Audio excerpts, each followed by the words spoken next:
Je suis donc moi aujourd'hui enseignant en activité physique adaptée et santé, et puis je suis aussi coach sportif forme santé à domicile. Donc en fait, j'interviens essentiellement aujourd'hui avec le public autiste jeune, donc dans les établissements, et j'interviens aussi donc en individuel chez des gens qui peuvent avoir des pathologies. Donc après un bilan de santé et puis des tests physiques, en fait, je travaille sur un programme d'activité adapté à la personne selon les pathologies. Voilà. Donc aujourd'hui, ce que je disais au docteur Soisson, je n'ai pas eu l'occasion de travailler encore avec des personnes sclérose en plaques. Par contre, j'ai des personnes Parkinson, beaucoup d'obésité, surpoids, des problèmes musculaires, d'hypertension, de diabète. Donc voilà, donc je travaille avec eux sur une adaptation. Je suis également enseignant vacataire à l'Université d'Orléans. Je travaille avec les licences 3 APA, Activité physique adaptée et santé. Donc ceux qui veulent travailler ensuite dans des établissements médico-sociaux. Donc là, j'interviens sur une pédagogie d'intervention, en fait, sur l'adaptation de l'intervention de l'activité physique avec un public en situation de handicap. Puisque auparavant, il y a quelques années, j'étais conseiller technique départemental handisport, donc un travail avec le public handicap moteur et sensoriel. Et j'étais aussi conseiller technique régional du sport adapté, donc tout ce qui est personnes en situation de handicap mental et psychique. D'ailleurs, aujourd'hui, si vous ne connaissez pas le sport adapté, je suis aussi le président du comité départemental de sport adapté du Loiret. On met en place des actions sportives et de l'activité physique avec le public en situation de handicap. Donc, comme je vous l'ai dit, je n'ai pas eu l'occasion encore de travailler avec des personnes en sclérose en plaques. Par contre, je m'y suis beaucoup intéressé quand on m'a demandé d'intervenir sur cette pathologie. Moi, avant de commencer, juste vous préciser qu'il y a aujourd'hui peu d'études et de recherches sur la relation activité physique et sclérose en plaques. Je vous expliquerai pourquoi, mais malheureusement, il y a peu d'études qui sont données. Je vais rapidement aller assez vite, parce qu'il est déjà tard. Je pense que dès que le foie ou l'estomac est vide, eh bien, on a du mal à écouter. Je vais rapidement vous parler qu'est-ce que l'activité physique, les bienfaits qui peuvent être bons pour vous, comment on peut se préparer à la pratique, pas faire n'importe quoi, et puis quel exercice ou quel sport ou activité vous pouvez pratiquer. Voilà. Je vais essayer d'aller assez vite et assez clair. Alors, selon l'OMS, l'Organisation mondiale de la santé, on entend par activité physique tout ce qui est le mouvement produit par les muscles. Alors, dès que vous vous levez le matin, en fait, on peut considérer que vous faites de l'activité physique. Voilà. On a un métabolisme basal. Donc, on a un métabolisme basal. Ce métabolisme basal, plus on vieillit et plus ce métabolisme a tendance à diminuer. Donc, par l'activité physique, en fait, on fait en sorte que, en vieillissant, de garder à un niveau ou d'augmenter ce métabolisme basal. Donc, c'est toute la dépense énergétique, ce métabolisme basal, c'est toute la dépense énergétique que chaque individu brûle sans faire d'activité. En fait. Donc, comme je vous dis, l'activité physique permet de rétablir ou d'augmenter ce métabolisme basal et permet de brûler un peu plus de graisse. Donc, dans l'activité physique, en fait, on retrouve tout ce qui est activité professionnelle, tout ce qui est activité de loisirs, tout ce qui est activité au quotidien que vous allez faire chez vous, le bricolage, le jardinage. Tout autre, donc on entend activité physique, et le sport fait partie de l'activité physique. D'accord ? Donc c'est pour ça que je préfère parler d'activité physique plutôt que de sport. Les recommandations d'activité physique, alors celles-ci, ce sont les recommandations qui sont données par l'OMS. On parle de 150 minutes d'activité hebdomadaire ou 75 avec une intensité plus intense, deux fois par semaine du renforcement musculaire. Là, on est sur des personnes qui n'ont pas forcément de pathologie. La Société canadienne de la sclérose en plaques, qui est plutôt en avance, puisque le Canada, sur tout ce qui est santé, activité physique adaptée, a un temps d'avance par rapport aux pays européens. Eux, ils préconisent 2 fois 30 minutes d'activité par semaine, sous forme aérobie modérée.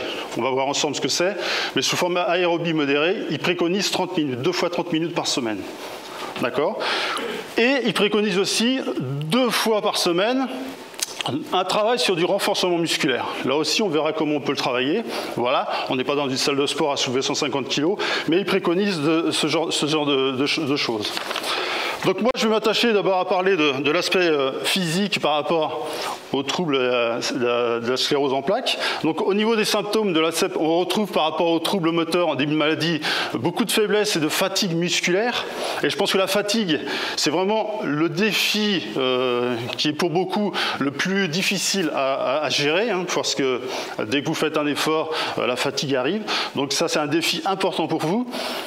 Donc faiblesse et fatigue, raideur musculaire et spasticité, donc surtout au niveau des membres inférieurs. Donc grosse raideur sur avec certaines personnes. Donc le point important, il va être important de travailler donc sur ces deux problèmes-là. Donc ce qui amène derrière des troubles de la coordination du mouvement, des troubles de l'équilibre, des troubles sensitifs, de la vision émotionnelle, etc., etc. Donc moi, je vais d'abord travailler surtout sur tout ce qui est coordination des mouvements et le trouble de l'équilibre, ce qui est important de nous dans l'activité physique adaptée. Longtemps, l'activité physique a été contre-indiquée sur la CEP. Pourquoi? Parce qu'il y a peu d'études, comme je vous l'ai dit. Donc longtemps, on a laissé en fait les gens faire croire aux gens que faire de l'activité physique, ça vous fatiguait encore plus, et qu'il était peut-être bon finalement de ne pas faire d'activité, de rester chez vous et vous serez beaucoup mieux. Mais heureusement, certaines études, les dernières études montrent que en pratiquant une activité adaptée, eh bien aujourd'hui, il y avait des bienfaits au niveau de l'activité. C'est ce qu'on appelle là le cercle vicieux de déconditionnement. Donc en fait, la maladie, le fait d'être en surprotection, cette crainte, cette ignorance de l'activité, on manque d'activité, ce qui fait qu'on a un déconditionnement, et derrière le déconditionnement fait qu'on a une détérioration fonctionnelle. On utilise moins bien nos membres inférieurs, nos membres supérieurs. Donc l'important, c'est de casser ce cercle vicieux de déconditionnement. Donc ça va être effectivement par activité physique, de travailler sur la perte de la masse musculaire, parce que généralement sur l'activité physique, on perd en masse musculaire très rapidement quand on ne fait pas d'activité. Donc on va être obligé de travailler là-dessus. Et la perte musculaire, elle se fait surtout au niveau des quadriceps et des ischios. Ça on verra aussi, mais c'est important donc, de traiter ce cercle vicieux. Donc aujourd'hui, plusieurs études montrent qu'on doit travailler sur l'activité physique et on peut travailler sur l'activité physique. Voilà. Il n'y a aucune contre-indication qui montre que l'activité physique n'est pas bonne pour la sclérose en plaques. Voilà. Donc les effets des activités physiques, selon les dernières études scientifiques, en fait, bien au contraire, donc montrent que l'activité, grâce à un effet anti-inflammatoire, diminue la fatigue, améliore la qualité de vie et du bien-être, enfin une meilleure qualité de vie et une meilleure qualité au niveau du bien-être. Il y a une meilleure humeur et une meilleure mémoire aussi. Ça, c'est pas moi qui le dis, hein, c'est les études.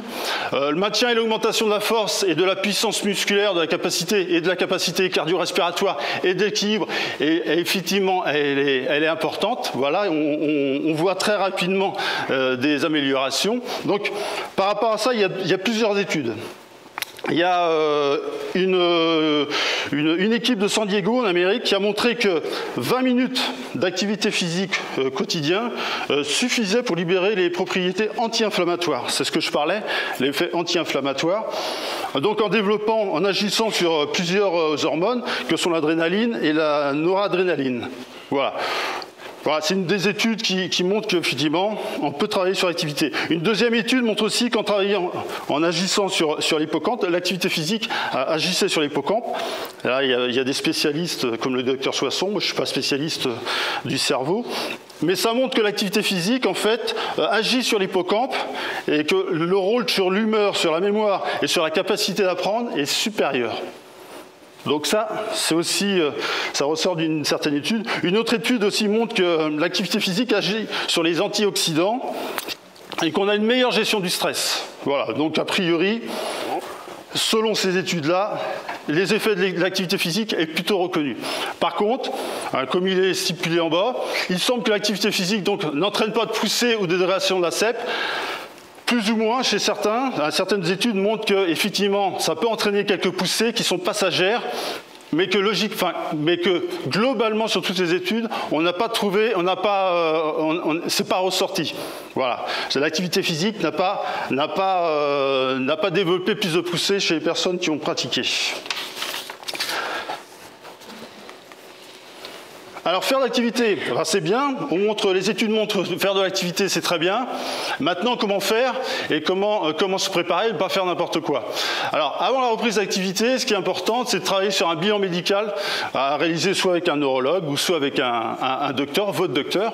Donc selon les niveaux d'atteinte de votre pathologie, en fait on va proposer des tests, certains tests. Le test de marche 6 minutes est assez intéressant. Les tests Tinetti d'équilibre et de marche sont aussi des tests qui sont importants, qu'on met en place assez régulièrement avec le public. Alors, sclérose en plaques, Parkinson, hein, ce sont des tests qui sont faits assez facilement, qui sont aussi adaptés. Voilà, donc après, selon le handicap, effectivement, on va plus ou moins faire des tests plus ou moins difficiles, hein, et on a toujours une adaptation. Alors les différents conseils par rapport à cette activité, avant la séance, il est conseillé, enfin déjà il est conseillé de ne pas pratiquer si vous avez une poussée inflammatoire qui est importante. Voilà, ça c'est déjà la première chose. Voilà. Donc pratiquez plutôt à un moment où vous vous sentez bien. Là c'est le... Alors, comme personnes qui n'ont pas d'activité, qui n'ont pas de pathologie, on court plus ou moins bien, on marche plus ou moins bien. Le matin, certains sont du matin, certains sont du soir. Donc, à vous de bien vous connaître, de bien connaître votre corps. Donc pour ça, donc à vous de faire en sorte de choisir le moment où vous vous sentez avoir le plus d'énergie pour pouvoir pratiquer.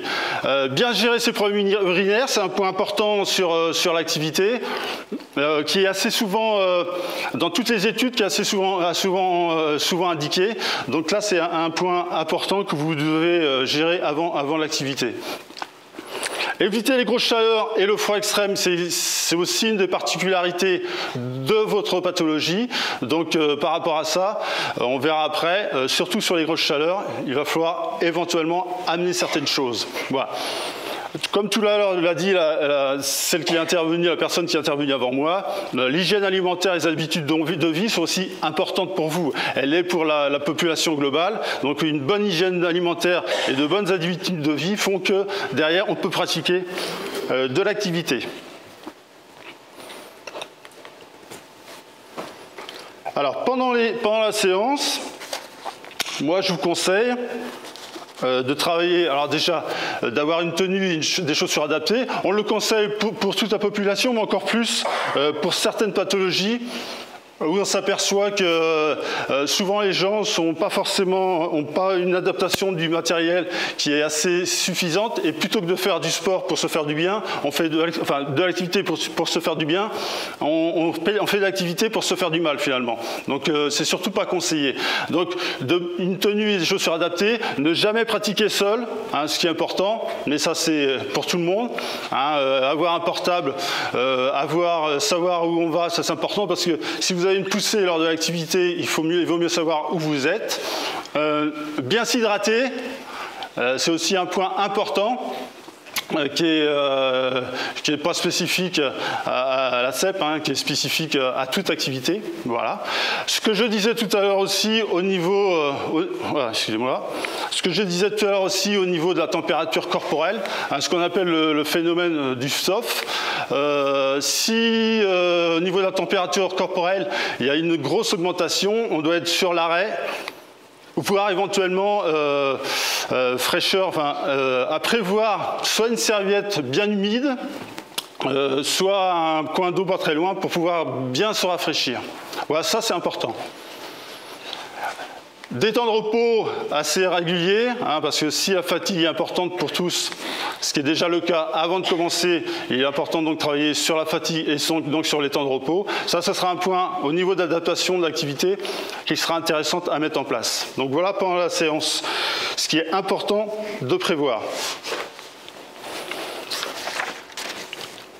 Les différentes séances, donc la séance en soi, elle doit être régulière et progressive. Alors on dit plutôt que de faire une séance par semaine où on a fait 2 heures ou 3 heures d'activité, 3 heures j'exagère, mais certains vont faire 2 heures et vont dire super, j'ai fait 2 heures d'activité, maintenant déjà je peux aller manger derrière, et puis j'ai fait mes 2 heures pour la semaine. Non, il vaut mieux travailler sur séquencer le nombre de séances dans la semaine, donc 3 fois 30 minutes, plutôt qu'une fois 1h30 par semaine. Voilà, avec une intensité qui est modérée. et toujours insister sur la capacité aérobie. En effet, on travaille sur 4 capacités qu'on doit développer au niveau de l'activité physique, que sont donc l'activité aérobie, le renforcement musculaire, le travail d'équilibre de posture et le travail sur la souplesse et sur les étirements. Voilà. En priorité, travailler sur la capacité aérobie, ce qu'on va voir maintenant. Alors ne tenez pas forcément compte des durées. Pour certains, vous direz ouais, 30 minutes, je ne peux pas tenir. Ça, effectivement. On en a parlé tout à l'heure avec le docteur Soisson. Effectivement, il faut prévoir en fait une progression. Si au départ, vous pouvez courir 5 minutes, vous pouvez courir que 5 minutes, ben ne courez que 5 minutes, ce n'est pas un problème. L'important, c'est d'aller sur une progression et toujours sur une activité modérée et régulée. Alors, l'activité qu'on peut pratiquer dans ce genre de capacité aérobie, c'est une marche continue, simple. Ça peut être aussi avec déambulateurs, ça peut être avec bâton de marche nordique, voilà, pour l'équilibre. C'est tout ce qui est vélo. Voilà, attention au niveau de l'équilibre parce que le vélo, ça peut être dangereux pour certains. La danse, qui est intéressant parce qu'on travaille aussi sur de la musique. Alors on sait qu'avec certaines pathologies, la musique est importante, voilà le rythme, donc voilà. La natation, hein, qui est un sport, ce qui est intéressant, c'est qu'on est sur un sport dans l'eau où on est porté, voilà, donc c'est plus facile pour certains de se déplacer. Voilà, donc l'intérêt de la capacité aérobie, c'est qu'on travaille donc sur un rythme modéré et régulé, en utilisant... Et si vous faites de l'activité, ça, je vous conseille de le faire, hein, c'est d'utiliser un cardiofréquencemètre. Voilà. Un cardiofréquencemètre, ça coûte 40 à 50 €, mais ça peut sauver des vies, et puis ça permet de mieux se connaître. Donc, ce cardiofréquencemètre va vous permettre de travailler, pour la plupart, entre 50 et 70% de la fréquence cardiaque maximale. Voilà. On peut être même en dessous, hein. Peut-être que certains vont commencer à 30%. Alors comment on calcule la fréquence cardiaque maximale? En fait, vous prenez 220 moins votre âge, plus ou moins moins 10, plus ou moins moins 10, et ça vous donne votre fréquence cardiaque maximale. D'accord?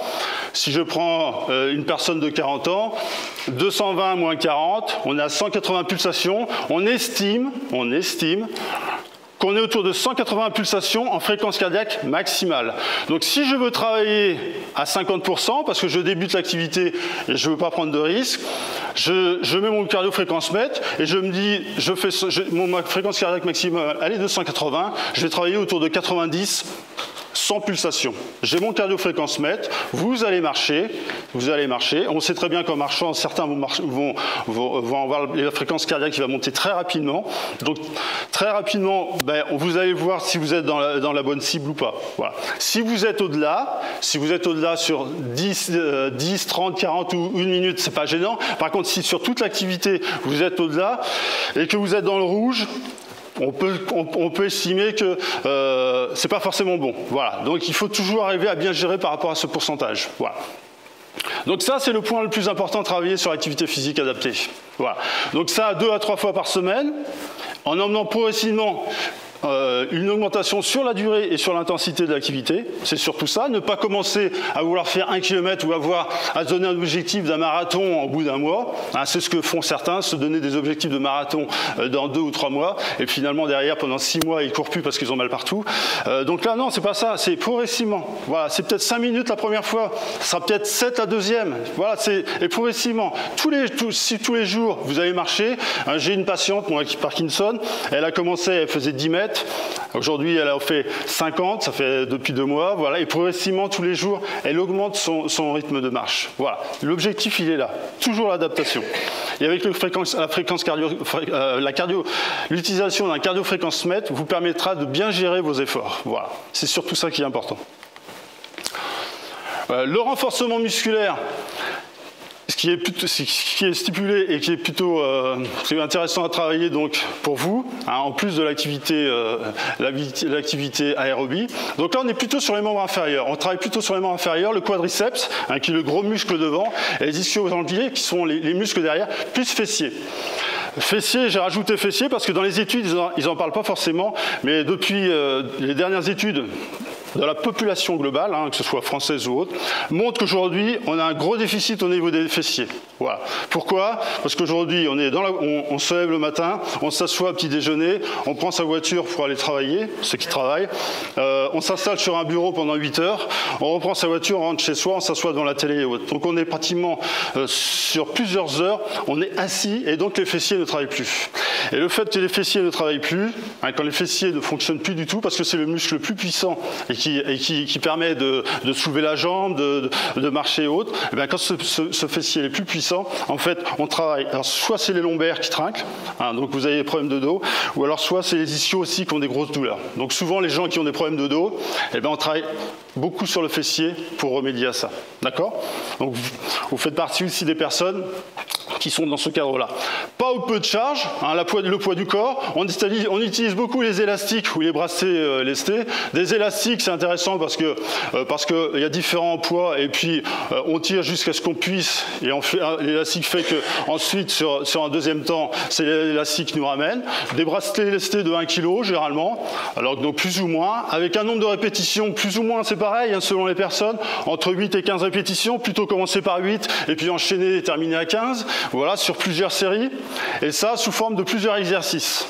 Voilà, 2 fois par semaine, et puis progressivement, comme l'activité aérobie, c'est pareil, et bien c'est de progressivement d'amener un peu plus de charge et de pouvoir progresser sur le nombre de répétitions et puis le poids à soulever.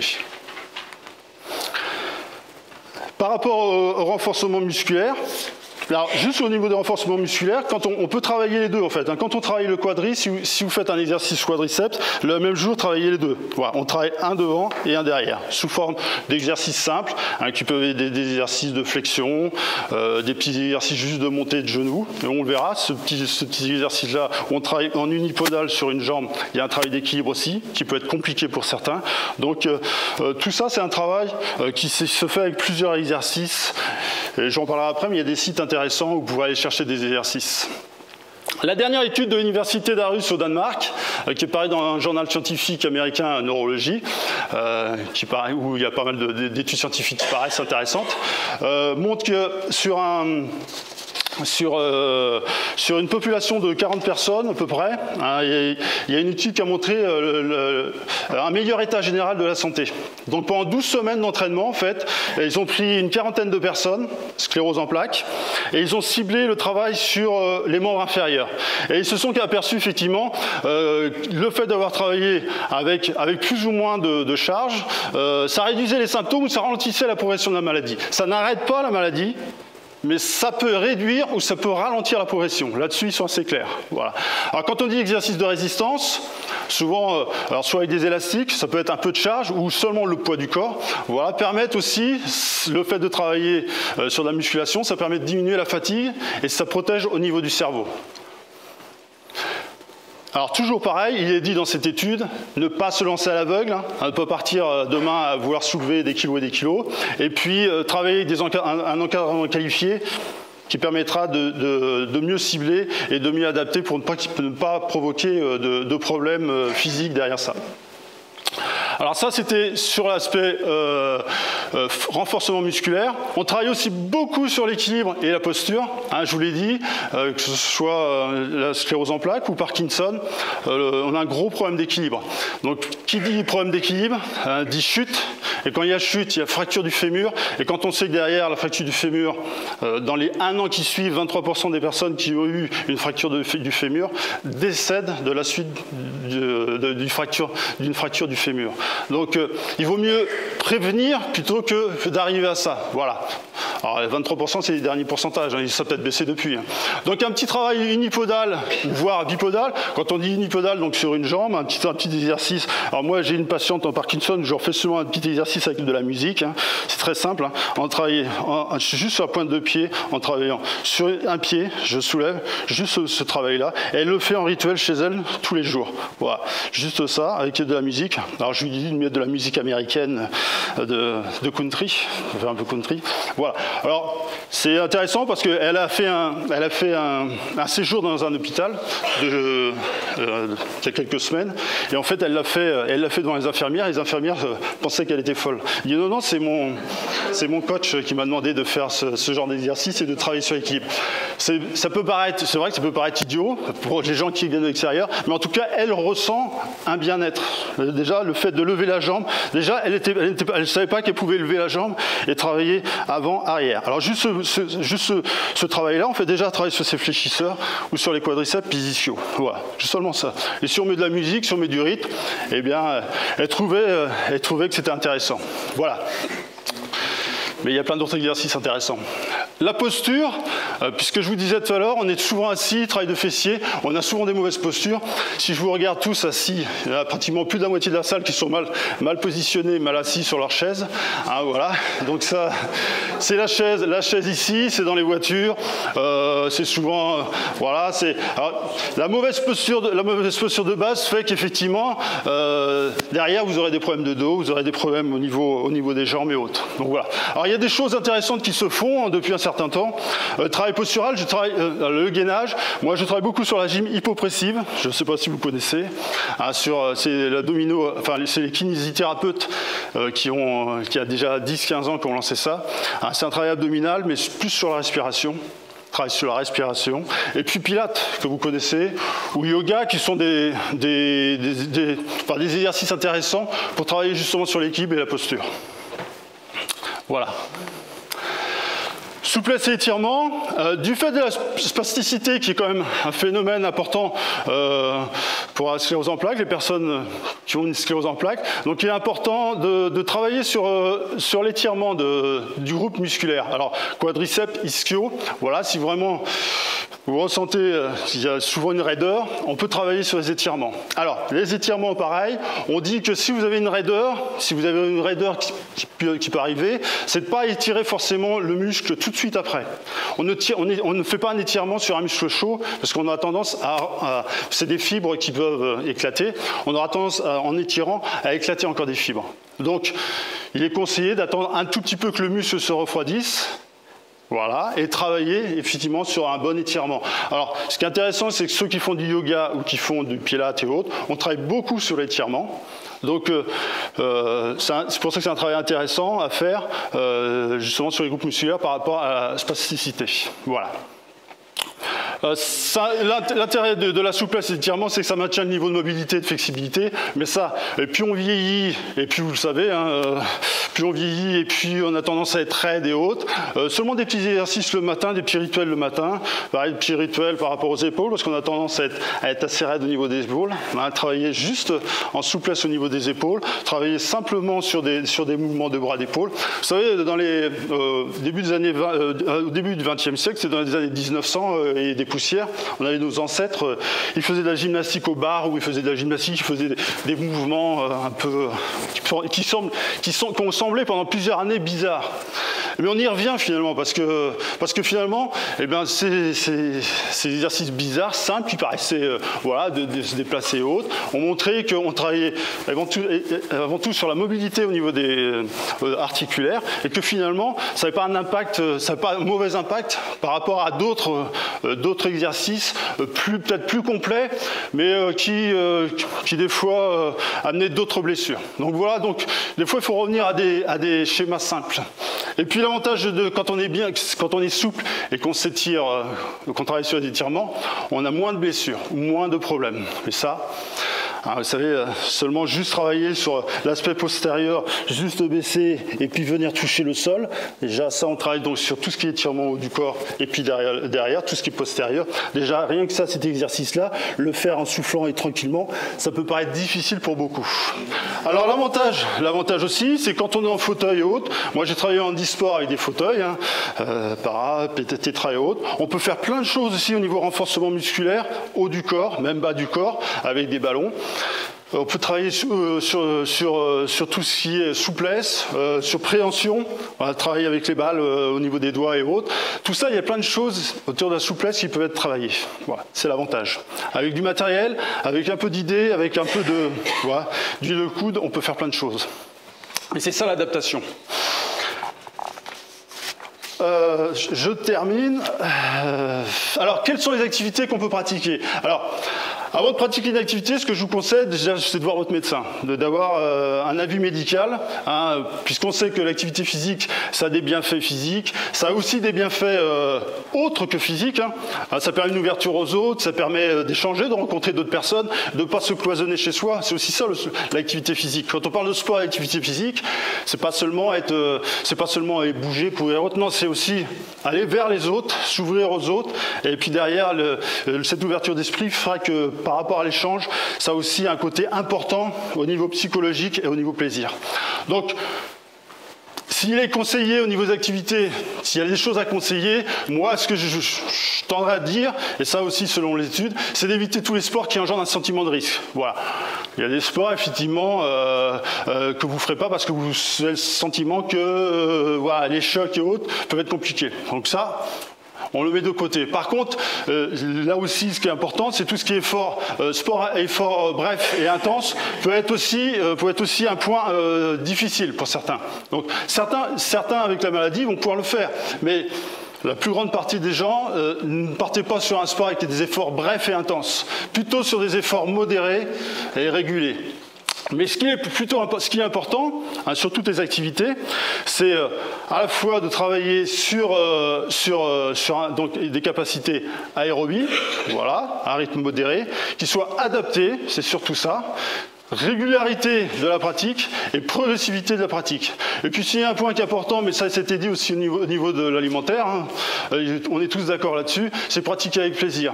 Parce que les gens qui décrochent très rapidement, c'est des gens qui vont faire de l'activité, on leur a dit que l'activité ça faisait du bien et que ça faisait perdre du poids, ce qui n'est pas vrai. L'activité physique ou le sport ne fait pas perdre de poids. Je le dis parce que souvent j'ai des clients qui me disent je ne comprends pas, je ne perds pas. Vous prenez en masse musculaire, vous perdez en masse graisseuse, mais c'est pas pour ça que vous allez perdre du poids. Par contre, si effectivement, ce qui est au niveau des études, ce qui dit, si vous avez un travail au niveau alimentaire, un travail au niveau de l'activité physique et autres, les deux complémentaires, bien amenés, font qu'effectivement, vous allez perdre du poids, vous allez gagner en masse musculaire, en bien-être, et là, vous allez être mieux dans votre peau et vous pourrez être content d'avoir fait de l'activité physique, mais c'est en lien avec l'alimentation. Voilà. Donc, réaliser avec plaisir. Alors, aujourd'hui, il est difficile, au niveau des activités, de trouver une association ou une structure qui propose des choses adaptées. Hein, c'est difficile. Alors après, vous pouvez avoir le club, l'association d'athlétisme du coin qui vous propose de la marche nordique. Alors souvent, moi, j'ai le cas de certaines personnes qui me disent « Bah ouais, Stéphane, le problème, c'est que moi, j'arrive pas à suivre. Hein. Eux, ils partent avec leur bâton et moi, je suis derrière, je suis à 2 km. Hein. Donc, j'y vais plus. » Voilà. Et ça, effectivement, c'est le cas. Handisport, je parlais d'handisport tout à l'heure. Handisport propose des choses, mais plus pour des personnes en établissement. Mais effectivement, aujourd'hui, on trouve peu d'associations. Et puis l'accessibilité des structures, des fois, n'est pas forcément bonne. Voilà. Donc effectivement, il y a une grosse difficulté par rapport à ça. Mais par contre, ce qui est important, et peut-être que vous en avez entendu parler, en décembre 2016, le gouvernement a voté une loi sur le sport sur ordonnance. Voilà. Alors c'est une loi. Alors vous savez, quand on met une loi, généralement il faut 2, 3, 4, 5 ans derrière pour que ça se développe. Bon, c'est un peu le cas aujourd'hui, puisque depuis mars 2017, en fait, le sport sur ordonnance est acté. Donc les médecins peuvent éventuellement vous faire une ordonnance d'activité physique. Alors, vous faites partie, la sclérose en plaques fait partie des ALD, des affections de longue durée, hein, qui peuvent être pris en charge dans l'ordonnance sur le sport. Donc aujourd'hui, la sécurité sociale ne prend pas en charge le prix ou le coût de l'activité. Par contre, vous avez des mutuelles, alors j'en ai deux là à l'esprit, Harmonie Mutuelle et la Maïf, prennent en charge un certain coût à l'année si votre médecin vous fait une ordonnance d'activité physique et que vous pratiquez avec un professionnel habilité. Voilà. Donc il y a des choses, mais logiquement, une fois qu'il y a encore 2, 3 ou 4 mutuelles, les autres vont s'y pencher. Mais ça peut être pour vous quelque chose qui peut être à mettre de côté et puis voir votre médecin. Et puis n'hésitez pas, moi ce que je dis à mes clients qui travaillent pas avec Harmonie Mutuelle ou Maïf, et qui ont une ALD, leur médecin leur fait une ordonnance et ils envoient à leur mutuelle. Alors après les mutuelles ne prennent pas forcément, mais une fois que quand les mutuelles auront reçu plusieurs ordonnances sur le sport, peut-être que certains, au bout d'un moment, bougeront et puis proposeront des choses. Donc voilà, c'est ce qui est important.